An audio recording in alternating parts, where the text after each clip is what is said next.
Saya ingin menyampaikan dulu satu materi penting yang barangkali tidak semua kolega-kolega kita dari kalangan muslim yang beriman kepada Allah memahami tentang materi ini dengan baik. Sehingga kadang-kadang lupa, ya setelah selesai Ramadan, larut dalam kebahagiaan pasca Ramadannya, tapi lupa dengan satu amalan penting yang diisyaratkan oleh Al-Quran dan sunnah-sunnah Nabi. Amalan ini persis diisyaratkan di bulan yang sekarang tengah kita lalui. Jadi ada amalan-amalan khusus di bulan Syawal yang diisyaratkan oleh Nabi SAW. Langsung bahkan ayatnya turun dari Al-Quran untuk membimbing kita memaksimalkan ibadah ini, khususnya di bulan Syawal yang tengah kita lalui. Jadi hari ini kita akan coba keluarkan dulu bahasan ini tentang amalan Syawal dalam Al-Quran dan sunnah Rasulullah SAW. Jangan-jangan yang Anda ketahui cuma puasa saja, padahal ada amalan yang lainnya, kan? Sudah? Baik, amalan Syawal dalam tuntunan Al-Quran dan sunnah Rasulullah SAW.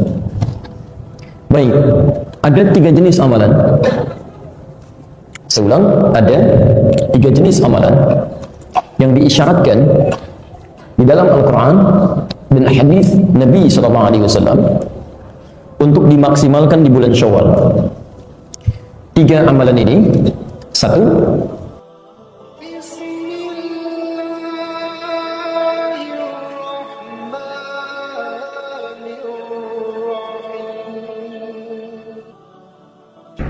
saya ingin menyampaikan dulu satu materi penting yang barangkali tidak semua kolega-kolega kita dari kalangan muslim yang beriman kepada Allah memahami tentang materi ini dengan baik. Sehingga kadang-kadang lupa, ya setelah selesai Ramadan, larut dalam kebahagiaan pasca Ramadannya, tapi lupa dengan satu amalan penting yang diisyaratkan oleh Al-Quran dan sunnah-sunnah Nabi. Amalan ini persis diisyaratkan di bulan yang sekarang tengah kita lalui. Jadi ada amalan-amalan khusus di bulan Syawal yang diisyaratkan oleh Nabi SAW.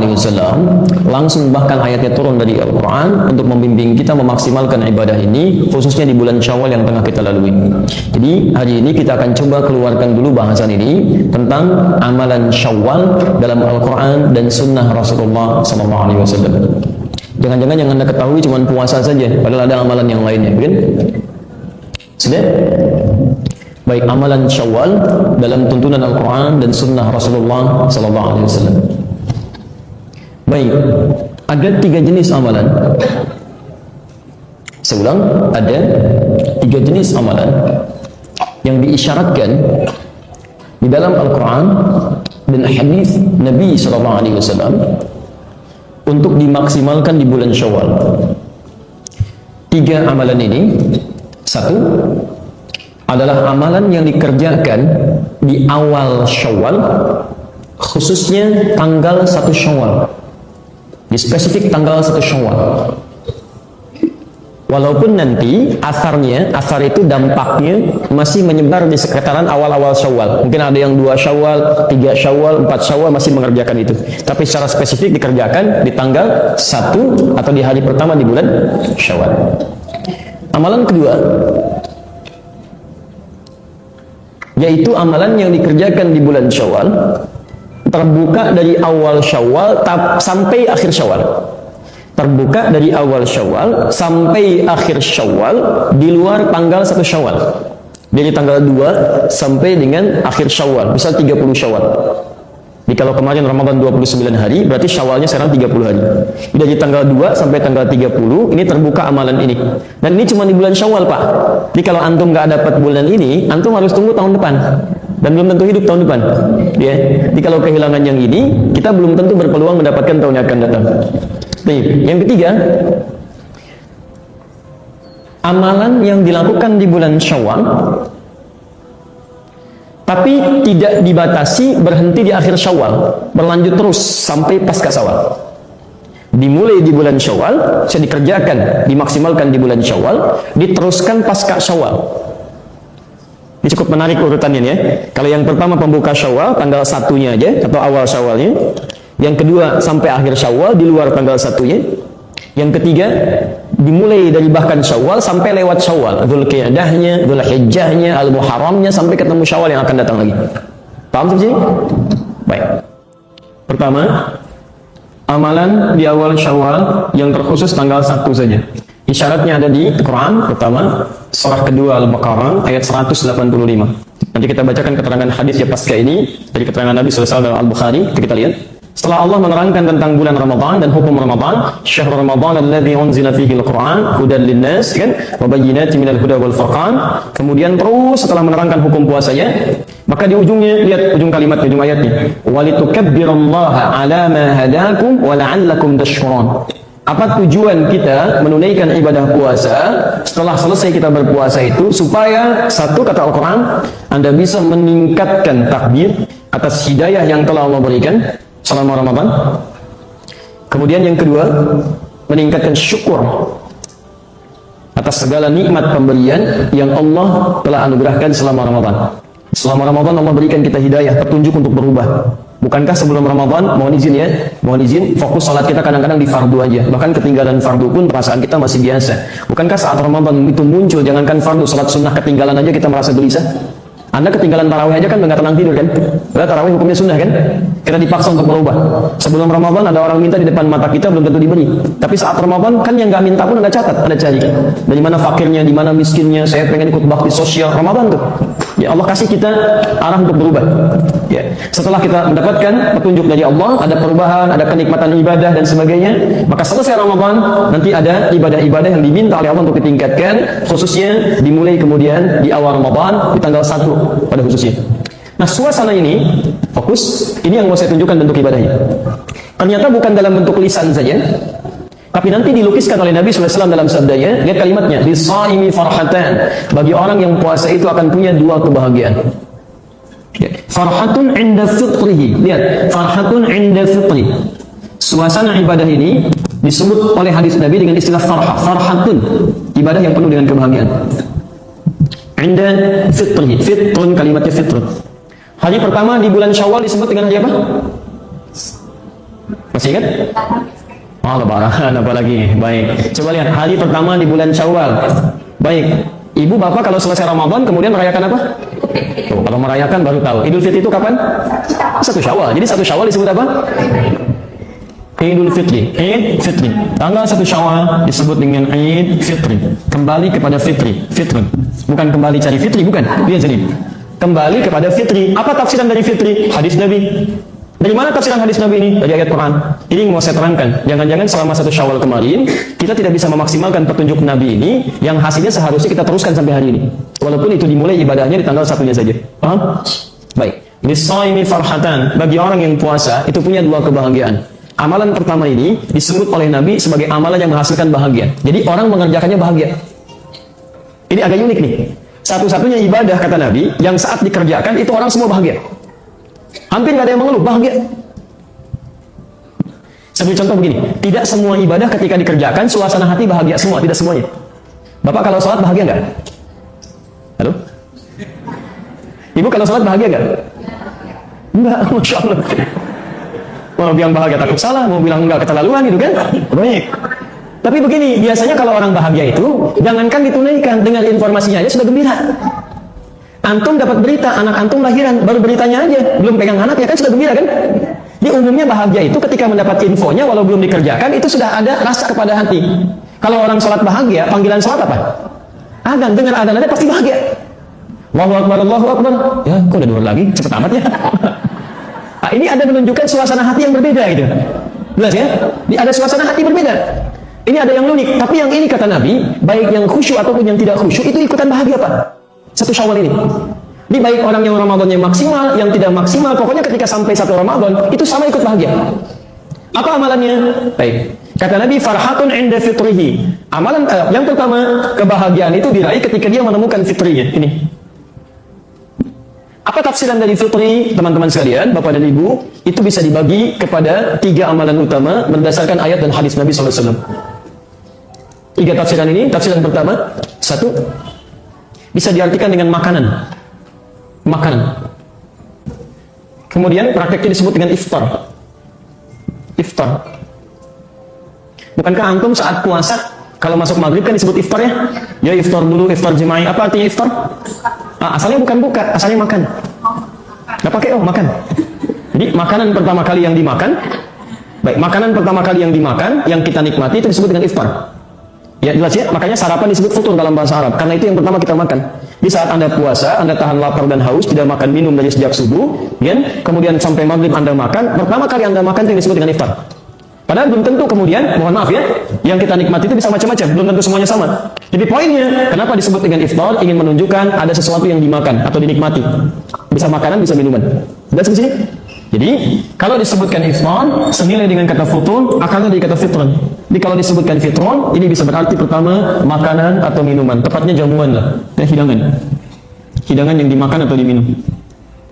Saya beri pertanyaan singkat sederhana saja. Bapak Ibu kalau sedang buka, senang nggak? Waktu puasa kemarin. Saking senangnya, jangankan saat makan, dengar adzan aja udah gembira. Silakan cek. Ini menu teh manis, kan? Kemudian ada jus alpukat, ada kolang kaling, ada kolak macam-macam. Allahu Akbar, baru takbir, aus hilang. Begitu diminum dhahabat dhama, tuh langsung hilang tuh. Padahal baru satu tegukan. Ya, wattalatul uruq, tenggorokan basah. Itu benar betul hadis Nabi itu. Begitu masuk teh manis, baru seteguk, itu dhahabat dhama. Haus langsung hilang, tiba-tiba kayaknya sudah nikmat aja. Makanya Nabi sebutkan suasana orang saat buka puasa itu begitu gembira. Jadi kalau Anda boleh makan dari maghrib saja, hanya sampai menjelang subuh begitu gembiranya, maka bagaimana kalau hidangan itu ditampilkan dalam bentuk seharian? Boleh makan dari subuhnya, makan sebelum subuhnya sampai isyanya. Dan menunya sangat lebih variatif lagi. Menu di hari pertama Syawal beda dengan menu saat kita buka di hari-hari Ramadan. Menunya lebih banyak lagi, bahkan yang nggak ada diada-adakan, bahkan terjadi banyak keanehan. Luarnya kongwan, isinya rangginang. Cuma di sini. Makanya disebut ini oleh Nabi SAW, ini puncak kebahagiaan.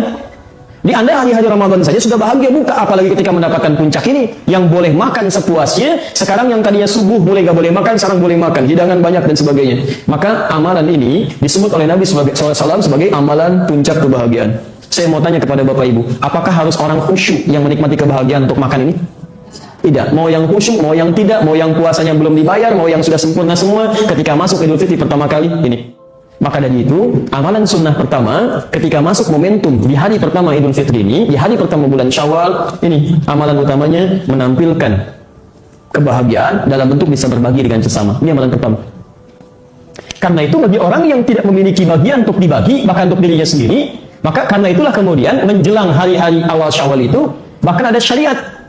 Awas hati-hati, ada syariat yang berlaku hanya di bulan Ramadan. Dikeluarkanlah kemudian satu zakat, yang zakat ini disiapkan membuat orang bahagia ketika muncul di awal Syawal atau di Idul Fitri itu. Apa zakatnya namanya? Bukan fitrah. Bukan fitrah, ingat. Tidak ada zakat fitrah dalam hadis. Nama fitrah itu nanti dari tafsiran hadis, dari bahasanya Ibnu Abbas radhiyallahu taala anhuma. Bukan fitrah tapi fitri. Silakan Bapak Ibu cek ya, di dalam hadis-hadis Nabi, kalimat zakat yang disebut zakat fitrah itu, kalimat hadisnya menyebutkan zakat fitri, bukan zakat fitrah.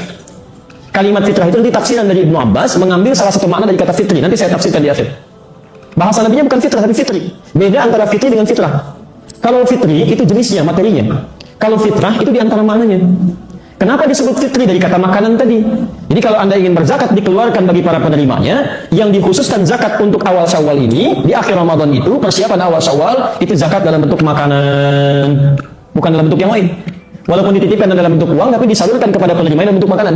Bisa sembako, bisa yang lainnya dan sebagainya. Sehingga diharapkan ketika masuk awal dia di bulan Syawal, masuk Idul Fitri, dia bisa berbahagia karena mendapatkan makanan untuk ibadah kemuliaan dia di awal Syawal. Paham? Aduh, paham? Paham. Perhatikan sini. Jadi kalau saya teruskan, ibadah yang pertama terkait dengan awal Syawal, di tanggal 1 itu, pertama kita diminta oleh Nabi SAW, terkhusus dalam isyarat Al-Quran, ini untuk memaksimalkan makna fitri dengan berbagi, bahkan muncul dalam bentuk zakat supaya orang bisa memaksimalkan ibadah yang pertama ini. Ya. Dan berbahagialah kita Bapak Ibu sekalian, mohon maaf sebesar-besarnya, ini kita patut berbahagia bahwa di antara sekian banyak umat muslim di dunia ini, di negara kita lah yang kemudian ini dijadikan culture.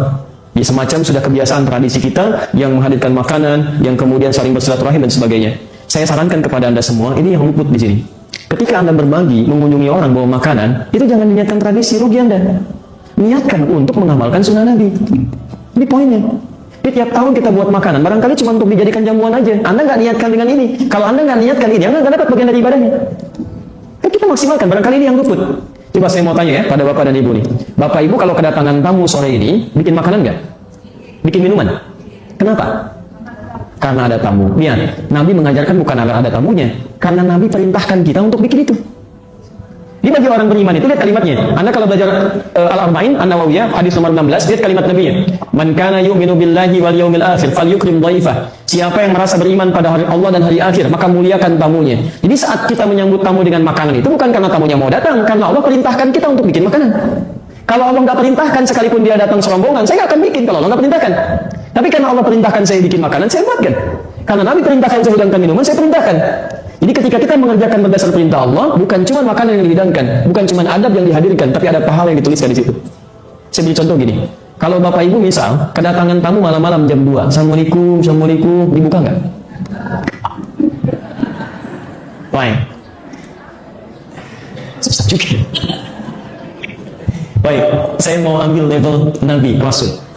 Ya, ini Nabi, Rasul, saya ulang ya. Ini Nabi, Rasul. Kemudian bukan cuma Nabi Rasul, dekat dengan Allah. Saking dekatnya punya gelar Khalilullah. Ya, punya gelar Khalilullah yang sangat dekat dengan Allah. Bahkan dari keturunannya hampir semua jadi nabi, Pak. Istri pertamanya Sarah melahirkan nabi. Ya, jadi Ibrahim alaihissalam menikah dengan Sarah melahirkan Ishak. Dari Ishak turun Yakub, dari Yakub turun Yusuf. Sezaman dengan Yusuf, familinya ada Nabi Zakaria. Nabi Zakaria dari sepupunya Imran. Imran menikah dengan Hannah, turun Maryam. Maryam lahir Isa. Sisi yang lainnya lagi, saya nanti ada Musa, ada Daud, ada Sulaiman dan seterusnya. Menikah dengan Hajar. Sebelum lahirnya Ishak, lahir Ismail dari rahim Hajar alaihissalam. Dari Ismail muncul Nabi Muhammad SAW. Kalau anda urut ketemu sampai ke Nabi Ismail. Muhammad bin Abdullah bin Abdul Muttalib bin Hashim bin Abdul Manaf bin Qusay bin Murrah bin Kilab bin Ka'ab bin Ghalib bin Fihir bin Malik bin Nadar bin Kinana bin Khuzaimah bin Mudrika bin Ilyas alaihissalam bin Nizar bin Mudar bin Ma'ad bin Adnan bin Adi bin Andri bin Muqawwam bin Nahur bin Tariq bin Ya'ruf bin Yasjud bin Nabit bin Ismail alaihissalam bin Ibrahim alaihissalam. Saya ingin katakan, ada seorang Nabi, seorang Rasul, dekat dengan Allah, surganya jelas, anak-anaknya hampir semuanya Nabi dan Rasul. Begitu kedatangan tamu malam-malam, diterima oleh beliau. Antum Nabi bukan, Rasul bukan, belum tentu dekat dengan Allah, keluarganya nggak semua jadi Nabi, kedatangan tamu malam-malam, Masya Allah. Nabi Ibrahim yang jelas surganya, diterima. Antum yang belum jelas, masih pemerintah. Baik, saya mau kasih ilustrasi begini. Yang saya maksudkan begini. Yang saya maksudkan, karena ini perintah Allah. Kalau sudah perintah Allah, jangankan kita, Nabi aja mengerjakan. Quran surah 51 ayat 24 sampai ayat 30-nya. Posisi paling kanan sebelah bawah. Lihat saya bacakan ayatnya. Hal ataka hadithu dhaifi Ibrahim al-mukramin? Pernahkah Anda dengar kisah tentang Nabi Ibrahim yang kedatangan tamu malam-malam? Tapi dimuliakan. Idz dakhalu alaihi faqalu salama. Tiba-tiba masuk malam-malam, kalau kita ilustrasikan bukan tamu biasa, bukan 1-2 orang, agak banyak. Taruhlah rambutnya agak panjang, jubahnya putih gitu kan. Tengah malam. Idz dakhalu alaihi, datang kepada beliau, faqalu salama, mereka mengucapkan assalamualaikum, assalamualaikum. Antum taruhlah berani kan? Ada yang mengucapkan malam-malam jam 2 tuh, assalamualaikum, assalamualaikum, masya Allah. Dijawab tidak? Oh jangan, salah kalau nggak dijawab, dosa. Sebab mengucapkan salam hukumnya sunnah, menjawab hukumnya wajib. Quran surah keempat ayat 86. Wa idza hayyitum bi tahiyyatin fahayyu bi ahsana minha. Kalau ada orang mengucapkan salam, maka jawab, hukum menjawabnya wajib dengan yang lebih baik. Jadi kalau pun antum belum buka, minimal antum jawab. Assalamualaikum, waalaikumsalam, assalamualaikum, waalaikumsalam, ya kan? Masya Allah. Ini begitu dibuka, bukan? Allahu Akbar. Qaumun munkarun. Ini orang asing. Saya tidak kenal. Kalau orang asing berarti capek, bukan orang sini. Telah menempuh perjalanan panjang. Perhatikan, saya ingin tunjukkan bagaimana seorang Nabi Ibrahim ini begitu sangat dekat dengan Allah sampai memuliakan tamunya yang luar biasa. Kalau dari jauh berarti lelah, saya tidak boleh banyak tanya. Dipersilahkan langsung masuk, istirahat. Beliau sendiri faragha ila ahlihi, datang ke istrinya Sarah, bertanya, ada menu terbaik apa untuk tamu kita malam ini? Ketika tidak ditemukan sisa makanan, faja'a bi'idmin samin, itu masih sempat-sempatnya Pak, nyari lembu di belakang sambil jadi keguling. Itu bisa bayangkan. Memang masalah mulai muncul, faqarrabahu ilaihim, begitu dihidangkan kepada tamu-tamu ini, nggak disentuh. Jangankan dimakan, disentuh tidak, begini aja. Qala ala ta'kulun, berkata beliau, kok nggak dimakan?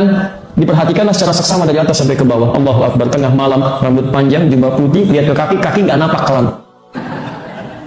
Ternyata malaikat yang sudah menyamar. Baik, bagaimana situasi antum kalau begitu tuh? Fa'ujasa minhum khifah, maka mulai khawatir. Agak ketakutan. Jadi Nabi pun pernah takut, itu biasa. Yang salah itu yang larut dalam ketakutan. Ya qalu la takhaf wa basyaruhu bi ghulamin alim. Nih, saya mau kasih rahasia di sini. Ini puncaknya. Lalu mereka berkata, kamu nggak usah takut. Selama kita dekat dengan Allah, mengerjakan sesuatu karena Allah, maka Allah akan berikan ketenangan saat kita hadir dalam ketakutan. Tapi yang paling hebat, ketika Anda bisa memuliakan tamu karena Allah, sekalipun dia tidak mengharapkannya, maka Allah akan balas Anda dengan sesuatu yang luar biasa. Lihat kalimatnya. Bukankah tadi Nabi Ibrahim tinggal di rumah siapa? Coba cek. Sarah. Sarah punya anak atau tidak? Punya. Siapa nama anaknya? Ishak. dalam posisi tadi beliau belum mendapatkan keturunan. Sarah itu divonis, mohon maaf ibu, mohon maaf, divonis monopos, divonis mandul, tidak mungkin punya keturunan secara medis dan klinis. Begitu Nabi Ibrahim mengamalkan amalan tadi, lihat, memuliakan tamu dilakukan karena Allah, tiba-tiba tamu itu mengatakan, "Wabashsharuhu bighulamin alim." Allah balas kebaikan Anda dengan memberikan kabar, Anda akan punya anak dari Sarah, anak yang sangat cerdas. Istrinya kaget dengar itu dari belakang. Fa'aqbalat imra'atuhu fi sarratin fasakat wajhaha wa qalat ajuzun aqim. Istri yang mendengar tadi tiba-tiba kaget histeris memukul pipinya mengatakan, apa yang seperti ini masih punya keturunan? Qalu kadzalika qala rabbuk. Kemudian mereka berkata, ini ketetapan Allah. Innahu huwal hakimul alim. Kalau Allah sudah tetapkan, itu yang paling bijak, yang Allah sangat mengetahui. Teman-teman, barangkali antum ketika menjamu orang lain, memberikan makanan sekecil apapun, ketika Anda niatkan karena Allah, mungkin itu wasilah bagi Anda untuk mengabulkan doa-doa Anda. Ketika Anda niatkan sebagai ibadah. Ini tidak ada ruginya ketika Anda menjamu orang lain, ini kan bagian dari ibadah. Jangan-jangan cuma bikin, diminum pulang. Kalau cuma seperti itu, jangankan antum, non-muslim pun bisa mengerjakan itu. Demi Allah saya katakan, antum silakan bertamu kepada teman-teman non-muslim. Demi Allah saya katakan, mereka pun akan menjamu antum. Gimana perbedaannya? Pada kalimat iman. Ini. Maka niatkan, itu spirit tanggal 1 Syawal itu, spiritnya adalah contoh kepada kita agar berbagi kebahagiaan dengan siapapun dan diniatkan ini sebagai ibadah karena Allah Subhanahu wa taala. Ini poin. Coba antum yang masih mengunjungi itu, kunjungi paman, kakek, nenek, ibu, ayah, bawa makanan, bawa macam-macam, diniatkan apa itu? Ini bagian pertama. Dan disambung dengan takbir. Ya. Perbanyak takbir. Hari pertama, hari keberapa kita bertakbir di bulan Syawal? Hari pertama. Awas jangan terlampau soleh ya, hari pertama. Kalau Idul Adha, tambah hari kedua, ya, hari ke-11, 12, 13. Jadi 10 Dzulhijjah antum takbir, 11 takbir, 12 takbir, 13 takbir. Yang bersama-sama di masjid dan sebagainya. Tapi kalau Idul Fitri, spirit takbirnya di hari pertama. Allahu Akbar, Allahu Akbar. Coba tunjukkan pada saya. Demi Allah saya katakan, saking bahagianya orang takbir. Jangankan nunggu subuh, habis maghrib pada takbir, Pak. Jangankan orang dewasa, anak kecil yang gak ikutan puasa, ikutan takbir. Makanya benar ketika Nabi menyebutkan suasana fitri itu suasana kebahagiaan, dihadirkan dengan ini. Tapi yang mau saya tunjukkan, coba cek ya, sampai hari ini. Tadi kan saya katakan, ini amalan di hari pertama, tapi akarnya, dampaknya terus melewati waktu-waktu pasca hari pertama, kedua, dan seterusnya. Sekarang perhatikan, mohon izin, fokus. Takbir ini disebutkan oleh Quran, ana mahadakum, setelah Allah memberikan hidayah untuk kita berubah. Jadi ketika Anda mengatakan Allahu Akbar, itu kalimat di lisan, komitmen supaya Anda bisa berubah. Ini lebih baik. Jadi kalau lisan Anda mengatakan Allahu Akbar, Allah, tapi Anda nggak mau berubah pasca Ramadan, Anda butuh kalimat apa lagi? Fir'aun saja nggak sanggup mengucapkan Allahu Akbar, padahal Allah kirimkan 2 nabi. Sekarang Anda, Nabi Muhammad cuma 1 sudah meninggal, lisan Anda digerakkan mengucapkan kalimat takbir. Anda bisa mengucapkan, tapi Anda nggak mau berubah. Anda perlu dikasih apa lagi? Dan hebatnya antum ucapkan itu pada hari pertama. Walaupun berat di lisan antum, tapi masih keluar juga. Dan ada yang ringan, Allahu Akbar, Allahu Akbar, Allahu Akbar. Perhatikan, Quran surah kedua ayat 185 menyandingkan kata Allahu Akbar takbir dengan kata hidayah. Walitukabbirullah, dan Anda bertakbir kepada Allah itu ala ma hadakum, karena Allah telah memberi jalan pada Anda untuk berubah. Sekarang jalan itu sudah diberikan di lisan Anda, tinggal pilihan kita mau berubah atau tidak. Jadi kalau di hari pertama Anda bisa mengucapkan takbir, tapi hari selanjutnya Anda tidak mau berubah, padahal Allah sudah berikan jalan perubahan, maka Masya Allah, dengan cara apa lagi Allah tunjukkan kita untuk bisa berubah. Maksud saya begini, coba cek dari tanggal 1 Syawal, coba cek dalam ibadahnya. Sholatnya ada perubahan nggak? Ya, puasanya, sunnahnya, kemudian bacaan Qurannya, yang selama Ramadan kita dilatih, coba bandingkan perubahannya. Mohon izin ya, jangan membandingkan dengan saat Ramadan, itu salah. Bandingkan dengan sebelum Ramadan. Jadi kalau Anda sebelum Ramadan cuma baca Quran 5 ayat, saat Ramadan 5 juz, pasca Ramadan 50 ayat, artinya ada perubahan di situ. Kalau saat Ramadan wajar karena momentumnya berbeda, suasananya lain, semangatnya berbeda. Bandingkan dengan sebelum Ramadan, di situ kita mendapatkan bagian gambaran-gambaran kebaikannya. Paham di sini? Baik. Jadi itu yang kedua. Tafsir ketiga. Wala'allakum tashkurun. Orang yang berhasil kemudian puasa Ramadannya, dia membuktikan pada bulan Syawal dengan mengerjakan amalan Syawal, meningkat syukurnya kepada Allah. Ini poinnya. Kalimat syukur. Masya Allah. Ini kalau Anda belajar tafsir Quran dengan lebih dalam lagi, kita selalu menemukan bahwa pengetahuan kita itu selalu sempit. Lebih luas lagi. Satu, tadi makanan. Poinnya bisa berbagi. Kedua, bisa mengucapkan takbir. Poinnya ada perubahan. Meningkat syukurnya. Lihat ujung ayatnya. Quran surah kedua ayat 185. Wala'allakum tashkurun. Dan supaya kalian bertambah syukurnya kepada Allah Subhanahu wa taala. Maaf, kalau syukur itu korelasinya dengan apa? Syukur, korelasinya dengan apa? saya berikan jalan keluar sedikit. Kalau sabar, itu korelasinya dengan musibah. Begitu ada musibah, ada ujian, kita sabar. Rumusnya di Quran surah kedua, ayat 156. Alladzina asabatuhum musibah, idza asabatuhum musibah qalu inna lillahi wa inna ilaihi rajiun. Siapa yang kena musibah itu? Yaitu orang yang sabar. Ayat 155-nya. Posisi paling kiri sebelah atas. Lihat kalimatnya. Wa lanabluwannakum bisyai'in minal khauf wal ju' wa naqsin minal amwal wal anfus wath thamarat wa basyiris sabirin. Sabar berbanding lurus dengan musibah ujian. Kalau syukur biasanya dengan apa? Nikmat. Dari mana tahunya? Wallahu a'lam.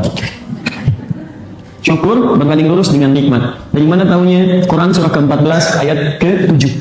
Ibrahim. Quran surah ke-14 ayat ke-7. Lihat kalimatnya, la in syakartum la azidannakum. Kalau Anda bersyukur kepada Allah, maka nikmat Anda yang Allah berikan kepada Anda, yang Anda dapati akan ditambah. Nah, sekarang lihat rumusnya, kembalikan, ini tidak mudah memahami ya. Syukur korelasinya berbanding lurus dengan nikmat. Di awal Syawal, saat Idul Fitri itu diisyaratkan oleh Quran, Anda akan banyak bersyukur. Maka isyarat pertama, di awal-awal Idul Fitri itu, Anda kemungkinan akan memperoleh peningkatan nikmat. Silahkan cek. Bukankah saat awal-awal Idul Fitri ada yang bertambah dalam kehidupan kita? Baik. Makanan bertambah, pakaian berganti, kan? Baik. Bukankah di awal Syawal Idul Fitri ada penambahan nikmat bagi kita? Ada kiriman makanan, ada pakaian, anak kecil dapat uang, dapat macam-macam dan sebagainya. Masya Allah, yang dapat anaknya, yang ngambil ibunya, gitu kan? Dan seterusnya. Baik. Kapan ini dapatnya? Idul Fitri. Tanggal berapa? 1 Syawal. Lihat, ini mau saya sampaikan. Korelasi nikmat yang diperoleh, yang dicontohkan miniaturnya di hari pertama bulan Syawal, tujuannya bukan untuk dikumpulkan. Jadi ketika Anda mendapatkan makanan, dapat uang, dapat ini, dapat itu, latihlah dari mulai dini kepada anak kita, termasuk pribadi kita. Semua titipan itu bukan untuk dibanggakan, tapi la'allakum tashkurun, untuk disyukuri. Dan persoalannya, ternyata bentuk syukur itu tidak hanya terukur dalam kalimat Alhamdulillah. Dapat ini, Alhamdulillah. Dapat ini, Alhamdulillah. Bukan itu poinnya. Tidak pernah disebutkan syukur dalam kalimat-kalimat fikih kecuali menunjuk kepada ini poinnya. Ungkapan kebahagiaan atas nikmat yang diperoleh, ungkapan kebahagiaan atas nikmat yang diperoleh, fokus betul ya, dengan cara menggunakan nikmat dimaksud sesuai dengan ketentuan yang Allah tetapkan. Ungkapan kebahagiaan atas nikmat yang diperoleh dengan cara menggunakan nikmat dimaksud sesuai dengan ketentuan yang Allah tetapkan. Itu yang dimaksud dengan syukur. Pada awal Syawal, Idul Fitri, kita bahagia, senang karena umumnya mendapatkan penambahan nikmat. Nikmat dikunjungi, nikmat mendapatkan makanan, nikmat mendapatkan materi. Tapi pelajaran besarnya, kata Al-Quran, semua nikmat itu bukan untuk dikumpulkan, tapi untuk menjadi takaran bagi setiap nikmat yang Allah titipkan kepada kita, sejauh mana kita menggunakan nikmat itu pada ketentuan yang telah Allah berikan. Lihat aplikasinya. 1. Saya nggak mau jauh-jauh dulu ya. Saya belum mau ke harta, belum mau ke pakaian, belum mau ke perangkat kehidupan kita. Perhatikan, nikmat kesehatan, nikmat tidak? Nikmat. Mata yang sehat itu nikmat. Lisan yang sehat itu nikmat sampai ke ujung kaki. Pernahkah kita melihat sisi penjelasan dalam Al-Quran bahwa orang syukur dengan nikmat kesehatan dirinya adalah ketika perangkat tubuhnya digunakan pada sesuai dengan ketentuan Allah? Coba cek lagi. Jangan-jangan selama ini mata kita tidak pernah digunakan sesuai ketentuan Allah. Sering saya ulang kalimat-kalimat ini. Orang beriman itu beda dengan yang belum ada iman dalam dirinya. Orang beriman itu ketika dia lihat di Quran, di Allah saya katakan, semua ayat terkait dengan kondisi tubuh kita dan fungsi alat tubuh kita, itu umumnya dimulai dengan kalimat iman. Umumnya, mata. Saya sering kali ungkapkan ini. Quran surah ke-24, ayat 30 untuk ikhwan laki-laki, ayat 31 untuk yang akhwat perempuan. Ketika menyebutkan mata, bukan untuk melihat. Qul lil mu'minina yaghuddu min absarihim. Katakan pada pria yang punya iman. Imannya dulu disebutkan. Kalau yang nggak beriman, itu urusan dia. Tapi bagi yang beriman, ini ada aturan. Yaghuddu min absarihim. Syukuri nikmat matamu, gunakan pada yang benar menurut Allah. Yang baik-baik lihat, yang tidak baik palingkan. Maka muncul istilah ghaddul basar dari Quran. Memalingkan pandangan dari apa yang tidak Allah ridhai. Saya mau tanya pada antum, selama ini jangan ukur dulu dengan uang, jangan ukur dengan materi dan sebagainya. Allah kasih mata kepada kita, berapa kali kita mensyukurnya dalam sehari? Dan berapa kali kita mengistighfari fungsi mata yang pernah kita gunakan pada yang tidak tepat? Nabi aja sehari bisa 100 kali istighfar. Coba cek, jangan-jangan antum mau kesini pun salah lihat. Yang nggak boleh dilihat, dilihat juga. Ada aurat terbuka, ada gambar nggak boleh dilihat, itu satu. Lisan, apa fungsi lisan? Mulut. Bicara yang baik-baik, tapi ketika menyebutkan fungsinya, Nabi menyebutkan fungsi iman dulu. Silakan cek, lihat hadisnya. Man kana yu'minu billahi wal yawmil akhir. Siapa yang merasa beriman kepada Allah dan hari akhir. Ketentuan ini hanya bagi orang yang punya iman. Kalau Anda merasa tidak punya iman, silakan, nggak usah dipakai. Tapi kalau Anda merasa punya iman tidak mengerjakan ini, ada yang salah dalam iman Anda. Ya, dia kalimatnya, "Falyaqul khairan aw liyasmut." Dia hanya boleh berkata yang baik, kalau tidak bisa dia diam. Enggak ada pilihan ketiga. Di orang beriman itu mustahil mengucapkan kalimat kotor, mustahil. Jadi kalau ada orang beriman mengatakan kata-kata yang kotor, ada yang salah dalam imannya. Dia kalau nggak bisa dia akan diam. Perlu dengan zikir, kalimatnya istighfar, kalimatnya subhanallah, tasbih, tahmid. Malaikat saja, malaikat itu masya Allah tidak sanggup berkata kotor, tidak sanggup berkata kotor. Ya, masa bagaimana kita dengan yang bukan malaikat diperintahkan oleh Allah tapi keluar kalimat-kalimat yang tidak menyenangkan. Mohon izin ya, mohon izin kembalikan lagi, coba cek. Kalau Anda merasa ingin mensyukuri nikmat dari Allah, maka cek lagi tubuh kita dulu sebelum pada yang lain, sampai ke ujung kaki. Makanya saking bersihnya lisan kita ini, nggak boleh berkata yang kotor. Saking nggak bolehnya, karena lisan kita bersih. Dilarang untuk mencela. Kalimat celaan dibuka dengan kalimat iman. Ya ayyuhalladzina amanu la yaskhar qaumin qaum. Hai orang-orang beriman, jangan saling mencela satu dengan yang lainnya. Jadi kalau ada orang mudah mencela orang lain, sementara dia mengaku beriman, ada yang salah dalam imannya. Kalau orang nggak beriman mencela, dia nggak punya iman. Tapi kalau antum beriman mencela, ada yang salah dalam imannya. Pada yang tidak dibenarkan untuk dicela, pada yang tidak dibenarkan untuk dicela. Dusta, wailul lil mukadzibin, celaka bagi para pendusta. Masuk ke tangan, lihat wailul lil mutaffifin, celaka orang-orang curang. As-sariqu was-sariqatu faqtu aydiyahuma. Para pencuri itu potong tangannya, saking mulianya nggak boleh berbuat yang kasar. Daripada kotor lebih nggak punya tangan sama sekali. Coba cek. Saya selalu katakan begini, mata kita aja mungkin belum maksimal. Ada anaknya buta, usia 4 tahun, menghafal Quran sampai hafal. Antum dikasih 40 tahun mata sehat, untuk baca aja belum punya waktu. Antum butuh berapa tahun lagi? Ada anak-anak usia 5 tahun bisa berkata yang baik-baik. Antum dikasih 50 tahun masih keluar kalimat yang kotor. Antum butuh berapa tahun lagi untuk bisa berkata yang baik? Dan selalu ada kesempatan untuk berubah, gitu kan? Kalau Allah sudah keluarkan kalimat takbir di lisan kita, Allahu Akbar, itu belum membimbing Anda untuk berkata yang baik, Anda butuh kalimat apa lagi, gitu? Sampai ke ujung kaki, semua sampai ke ujung kaki. Quran surah ke-25 ayat 63. Wa ibadur rahmanil ladzina yamshuna 'alal ardi hauna. Hamba Allah yang penyayang itu. Kalau Anda mengaku hamba Allah, itu jalannya tawadhu. Itu kalimatnya tegas itu. Jadi kalau ada orang sombong, maaf, yang syur itu bisa dengan kaki, bisa dengan perangkat. Kalau dulu pakai kuda, sekarang kudanya rubah jadi Ferrari, gitu kan? Kijangnya rubah jadi Innova, gitu kan? Dan sebagainya. Jadi ada orang yang jalannya memang biasa, tapi kalau sudah masuk mobil, sombongnya luar biasa, bisa. Jelas ya? Maka coba cek. Kalau kita sedang dalam perangkat diri kita belum bisa mengarahkan pada yang baik, maka ini amalan Syawal kita belum maksimal. Jelas di sini? Nah, itu baru tubuh kita, belum pakaian, belum harta. Ada orang sepeda aja nggak punya, jalan ke masjid 5 kilo, jalan kaki ke masjid Pak. Antum cuma 5 meter masjid dengan rumah begini. Sepeda ada, motor ada, mobil banyak bahkan. Dan hebatnya lagi, naik masjid ngarah ke rumah antum begini. Antum belum kedengaran juga dan belum mau melangkah juga. Antum butuh apa lagi sebelum mau ke masjid? Nah, ini poinnya. Jadi amalan yang pertama, spirit dari tanggal 1 itu adalah menunjukkan satu adanya perubahan. Ya, pada diri seorang muslim, dia bahagia ketika masuk tanggal 1 Syawal, bukan bahagia karena puasanya selesai. Ya, nggak ada sahabat bahagia karena puasa selesai. Semua sahabat itu setelah puasa selesai justru menangis, menantikan setiap hari itu bisa Ramadan semuanya. Nggak ada yang bahagia. So, kebahagiaan itu ketika mereka mendapatkan nilai-nilai tadi. Bahagia ketika disebut oleh Nabi bisa berbagi. Bahagia karena mendapatkan petunjuk untuk berubah. Bahagia karena mulai bisa mensyukuri apa yang telah Allah titipkan. Coba cek, jangan-jangan kita bahagia semuanya, cuma dengan pakaiannya, cuma dengan makanannya, cuma dengan segalanya, tapi tidak tampak perubahan dalam diri kita. Maka apa yang kita malahkan di hadapan Allah? Mana kebahagiaan itu?